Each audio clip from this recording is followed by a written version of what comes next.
Ng araw sa inyo mga idol. Isang mapagpalang araw ng linggo na naman ngayong umaga. Naway i-bless tayong lahat ng ating Panginoon. So this morning mga idol, dito ako sa kubo-kubo ko na naman ulit. Makikita nyo, sa tuwing linggo lang ipunta ko dito talaga. Tapos siyempre linis-linis. Nagtanim na rin ako ng mga prutas dyan. Natanim ko ngayon bayabas, rambutan at saka tawag sa amin suha. Dito sa Negros ang tawag kabugaw.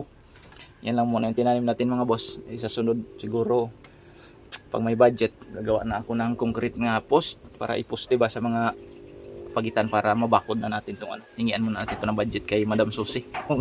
Magkano siya para hati kami.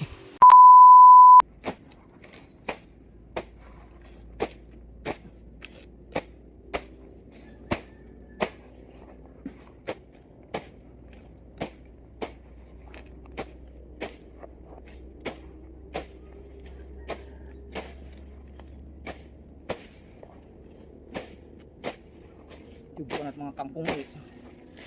Luting ito.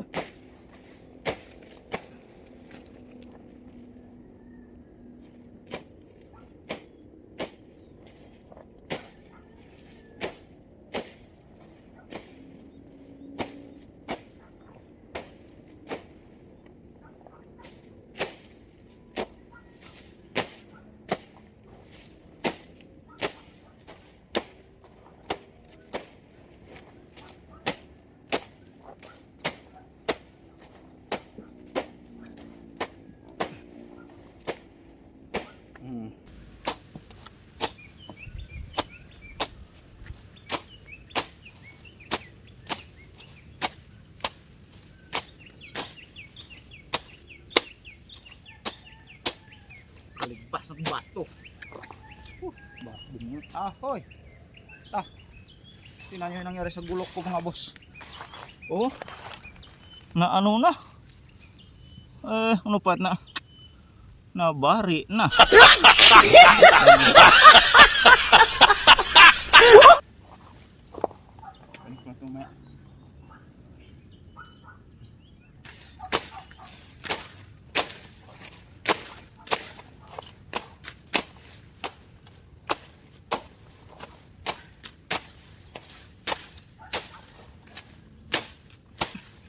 Nakasibas na bato.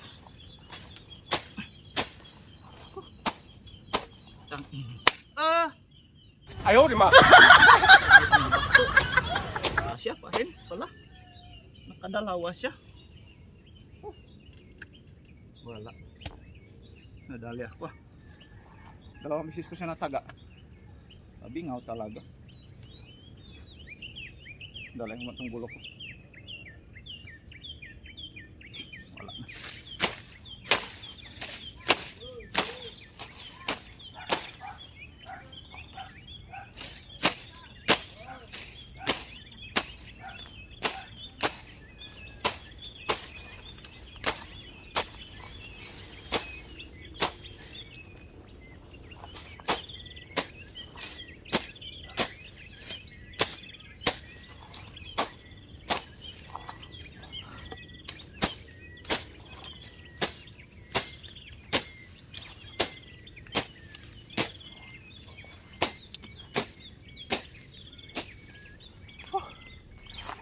Mamaya na naman mga idol.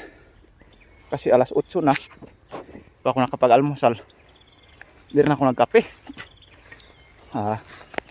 Yan pala nalinis ko. Kasi pag ano yan doon, straight. Ano yung boundary? Tapos dito sa kabila. Ito kasi malinis na yan dyan eh. Nalinis ko na dyan, luti ko yan eh. Ito sa kabila kaya Susie. Ay, hindi ko pa tapos dito maglinis sa akin. Kaya hindi ko pa naasikaso dyan. Pag naubos ko to sa akin, lipat na ako dyan kaya Susie maglinis. Ay tuwing linggo lang rin kasi yung ano ko, bakante. Makita nyo may mga yan kamuti yan mga boss. Yan, tapos yan yung mga nyug-nyug na. Mga nyug, yan. Yun. Ito, baga napaikutan na to ng nyug mga boss. Yan. Siyempre ito yung mansion ko. Balay Tagbanwa. Uwi muna tayo mga boss kasi mag-almusal tayo. Balik lang tayo mamaya. Sige, bye-bye.